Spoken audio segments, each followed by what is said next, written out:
DH spot in the National League. Schwarber will have to either play outfield or sit out of the starting lineup. Stephen A., would you play Schwarber in the outfield Game 3? No, I would not. And I know that's sacrilegious because this brother is big time.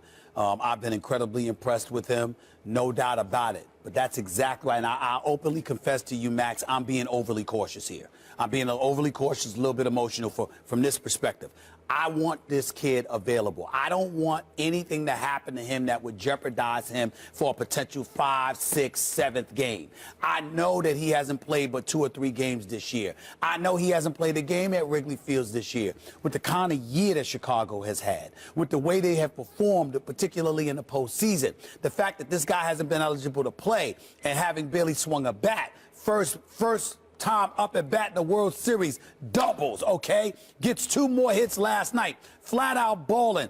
Nothing but love and respect for him. I'm saying I need to make sure, even if I got to sit him for Game 3 and then bring him in for Game 4, 5, and beyond, I got to make sure if there's any doubt, and right now there are questions, he's going to work out today. They'll find out whether or not he could play the field tonight. I'm thinking just the fact that you have that question, building off this momentum from Game 2 victory, knowing that it's a 2-3-2 format, this is the game to sit him out. You can always bring him in as a pinch hitter, all right? You can do that at any time, and because you can do that at any time, you can bring him in as a pinch hitter, you could still potentially get his bat. Having him in the field is not that important, particularly if he could tweak something coming off that ACL and jeopardize it. I totally understand anybody that feels differently, but for me, I'm so cautious because I know that Terry Francona's Indians ain't going down with a fight. I can't see you as the Cubs just steamrolling over them the rest of the way. I'm viewing this as a 6 or 7 game series. If I got to sit him out at least just one more day to make sure that he's ready, I'm going to do that rather than risk losing him for the waning portion of the series. If he's ready, you got to play him. You got to play him. It's tough that it's in a National League park and you can't DH him. You're going to have to play him in the outfield. It's not like he plays center field. Look, defense and pitching, after I'm getting done every day saying, actually, even what the scouts and the fans have been saying all these years, it's pitching and defense in the playoffs. And it seems like, well, why isn't it offense in the playoffs? In fact, all the sabermetrics guys and the analytics guys all say, no, actually, it is pitching and defense in the playoffs. That's been corroborated. It really is, and he's not a defender. And in your defense, I'm not going to get on you for bringing up sabermetrics because it's appropriate with baseball. Oh, okay. Go ahead. Very good. I'm not going to get on you about analytics, that. I'm going to let it go. Works in all the sports. It's just a tool, but it works in all sports. I like analytics. Got it. So I get it, like you want defense. But then there's common sense. This dude has 5 postseason home runs already. He's swinging a white-hot bat. You can't take his bat out of the lineup. Like, even if he was making errors every time the ball was hit toward him, if he's hitting a home run a game, if every 4 at-bats he's hitting one out, I don't care about the errors, number one. Number two, you know how many postseason errors he has? 0. He has, I think, 11 chances. He's made them all. Now, that doesn't suggest he has very good range in the outfield or anything like that. But if the ball is hit to him, he has shown he will catch it. So if he's ready to go, by the way, none of the home runs have come as a pinch hitter. He's had at-bats. If he's ready to go, you got to play him. Then the question is, well, what kind of hitter is he really? Like, not only he's a hot hitter, but can he hit? Every level of the minor leagues, this guy has raked in single A, double A, triple A. He's a slugger. He's 23 years old. This is not an illusion. The guy can hit, period. Especially right-hand pitching. You know, left-handed hitters not going to hit lefties. But although he hit one out against the lefty in the postseason, but especially right-handed pitching. These games are too important. They're too high leverage. If a guy is as hot as him and has been as good as him in these situations throughout his career, you can't just insert him for one at-bat. You can't take that. That's like 25% of his offensive value instead of 100%. You're going to take 75% of his offensive value away because he's not a slick glove or because you're afraid he's going to get hurt. Well, there's no time for that right now. Win as much as you can, as fast as you can. He has to be in the lineup. I guess what I'm saying to you is that, again, you're talking about his on-field production. No one's disputing that. What I'm saying is, if there are question marks as to whether or not he's physically able to play the field, that is what has me hesitant because I'm thinking of this series going 6 or 7 games. There's no one on the planet who can refute what he has done at the plate. what he has done in this postseason in these 2 World Series games. We've seen it, even against Kluber, smacking a double when he was unhittable against everybody else. That says a lot about Schwarber. He can flat out slug it and to not even get any at-bats during the regular season, essentially, okay, because that's basically what it amounts to. And for him to still be eligible to be put on a roster and Theo Epstein and the crew willing to do so speaks volumes about him. I'm only saying, if I'm worried about him potentially tweaking his injury in any way, you got to take that risk. If a hitter, one of the reasons that you why can't you wait to see the momentum and then if necessary bring him in as a pitch hitter? It's the postseason. There's no games to play with. One of the reasons that's why I like Kluber. Well, he wasn't the only one hitting. Rizzo got hits last night. Zobrist got hits last night. Why not try? One of the reasons you want pitching and defense in the playoffs as opposed to hitting is you don't think it's as streaky. Hitting tends to be streakier.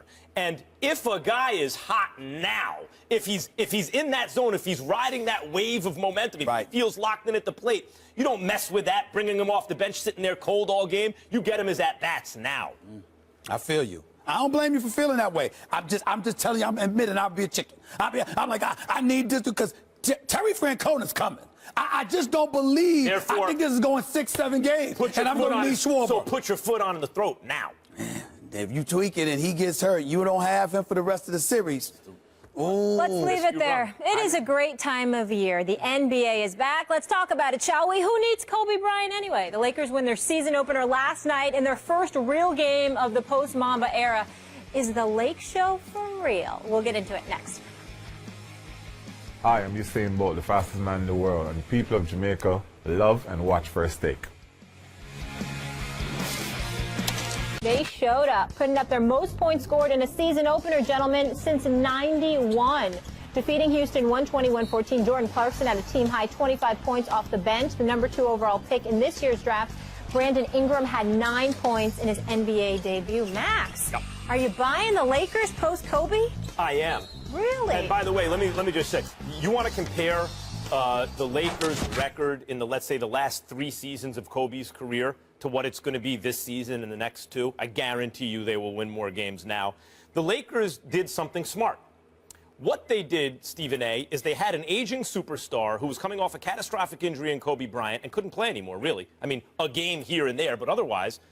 And all the fans wanted to see him, and he needed the ball. So what they did is they hired Byron Scott, unfortunately for Byron, basically to be a babysitter for Kobe. And they let Kobe play out the string and shoot as much as he wanted and do whatever he wanted. Legendary superstar, and the Yankees did the baseball version with Derek Jeter. It happens from time to time. But the upside was they got to draft really high. Even though they had traded a pick that was only top 5 protected and top 3 protected, they got to draft Brandon Ingram, D'Angelo Russell, to go with Julius Randle. They stole Jordan Clarkson in the 2nd round, and they got a really good nucleus. They took D'Angelo Russell when people like you were calling for them to take Okafor. In a league where the back-to-the-basket post guy who can't close out on the three-point shooter, switch on defense and everything, doesn't have nearly the value he used to have. They took a guy in D'Angelo Russell while he's limited in certain ways athletically, supposedly, even though he has a 39-inch vertical. This guy his passing in the pick and roll as a rookie was already better than the majority of veteran point guards, which is a skill you really need in this NBA. He shoots the 3 well off the bat and will only get better. They took a really, really good point guard for this modern NBA system and have surrounded him with elite draft talent. That was the result of signing Kobe to that contract. So they won on all fronts. They gave the fans what they want. They gave Kobe what they want. They let him exit the way they wanted. Then, when that era's over, they bring in the coach they actually want in Luke Walton.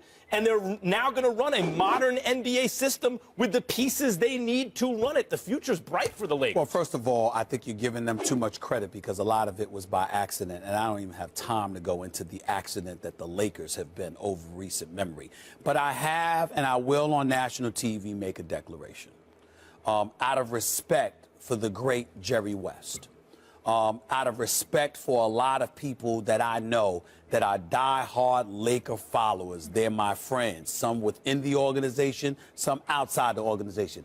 I've turned over a new leaf. Really? I'm not going to excoriate and vilify Jim Buss on a regular basis, regardless of the respect I don't have for him, regardless of the job I think he has done on too many occasions. Remember, Max Kellerman, when I've gotten on Jim Buss, unlike critics who have questioned his basketball acumen, I have never questioned that. I've never said Jim Buss doesn't know what he's doing. What I've said is that, and what I've excoriated him for, was allowing his emotions to get in the way of his basketball judgment. Because you're concerned with who your sister's dating, because you can't stand the coach, because you think or knew your father didn't like somebody, or whatever the case may be, you made decisions that got in the way of this organization moving progressively forward. That was my issue with him, not his basketball acumen or supposed lack thereof. No, it was letting his emotions get in the way of his judgment. But I have promised people that I love dearly that I'm going to be nicer to Jim Buss. So that's here news. You used to come on my radio show every couple of weeks. It's big news. I like the new you, Stephen A. I'm going to be nice to Jim Buss from now on. Having said that, let me say this. When we look at the Los Angeles Lakers, I'm not going to get excited because they played the Houston Rockets. Mike D'Antoni, here we go again, former Laker coach, who was brought in by Jim Buss, who backdoored Phil Jackson in the middle of the night and brought Mike D'Antoni in. Again, I'm going to be nice. I'm not going to go there. What I will say to you is this. This same guy, in terms of looking at the Houston Rockets, what happened here, Max Kellerman? You gave up 120 points. Your first game as coach of the Houston Rockets, you surrender 120 points. Let me read out some of these names. And I mean no disrespect, because I'm fond of all of these kids and I think they have promise. But can you tell me whether it's Jordan Clarkson, who came off the bench, by the way, and I think that's a brilliant move by Luke Walton to bring him off the bench. He dropped 25 last night. Lou Williams, who can play. We know these guys can play. Nice contract. They signed Lou Williams, too. Right, not except $7 million a year. Not bad, not bad. Clarkson in the second round. But listen to this. Julius Randle, D'Angelo Russell, Lou Al Deng, Swaggy P, and Timothy Mozgov is your starting five. And you give up 120 points? 120. See, sounds about right for that unit right now. This is why. Against the fast pace. D'Antoni's team played a fast pace? Yes, they do play a fast pace, but I'm telling you, because I like him as a person. D'Antoni's a good man, and he's really, really smart. Mike Antoni. Mike Antoni, no D. Listen, listen, I'm telling you, NBA coaches all over the league have been lamenting for years. I want to get into the Lakers for a second. Defense. I want to get into the Lakers. I want to get into the Lakers. That's where I'm at with this, Mac. I have a lot of respect for the late great Dr. Jerry Buss. Yes. I think he's the greatest owner in the history of American team sports. I don't think it's close. When he took over the Lakers, the Celtics were by far the greatest franchise in history. They had 13 championships. Lakers were second with 6. I'm partial to the late George Steinbrenner, but go ahead. By the way, I'm the biggest Yankee fan in the world. The answer is Dr. Buss. Dr. Jerry Buss, by the time he passed, the Lakers had the second most championships in history by 1. They basically have caught the Celtics, and they're killing them, trouncing them, destroying them and every other franchise in the modern era with 10. Post-shot clock, merger, whatever you want to define the modern era as, the Lakers have absolutely owned it. And the last thing that Dr. Buss did, I think almost as a legacy move, was he left a structure in place for the team where Jim Buss was going to be the head of basketball, and Jeannie Buss really the team boss. She's the one who shows up at the owner meetings. She's the head of business. And I think he did that for a reason. I think he wanted to make sure, I have a lot of admiration for the family, that he wanted to keep the family together, that he wanted to make sure the children had to work together in order for the Lakers franchise to have success. Didn't happen at first. When they pulled off that Chris Paul heist, which was a heist that Jim Buss and Mitch Kupchak deserve amazing credit for, Jeannie Buss was at the owners' meeting. She could gauge that these owners were not happy with the way things were going, and the lack of communication between her and Jim resulted in effect, that trade was rescinded. The lack of communication between the siblings. And I believe over time, now that Kobe's gone, now that that's not an issue anymore, the communication will get better. And as that happens, the Lakers will also get better. I think the future is bright. I let you go. You can believe what you want. I'm giving you facts in terms of what happened. You just dropped a lot of facts, and I appreciate that. But let's understand the context in which it was given. You knew that the league was were the de facto owners of the New Orleans Hornets at the time.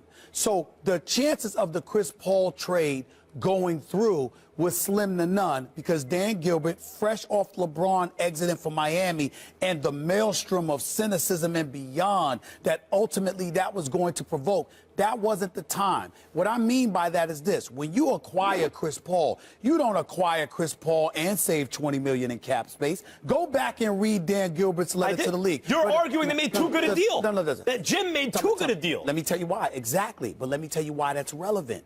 Because you didn't make it with a foolish owner. The league were the de facto owners that had an obligation to look out for the league, not just the team. You have to know that if you Mitch Kupchak and Jim Buss and Jeannie Buss and them. And the fact that they weren't communicating well enough, which means they couldn't read the tea leaves, it compromised them. So you're saying, oh, now we're going to move forward and better times are ahead. I'm saying there was never a reason for the bad times to exist and get in the way of the basketball decisions. Think about the point you're making. They messed up for years and put this in. You were working radio in Los Angeles, which is why I let you go on with that.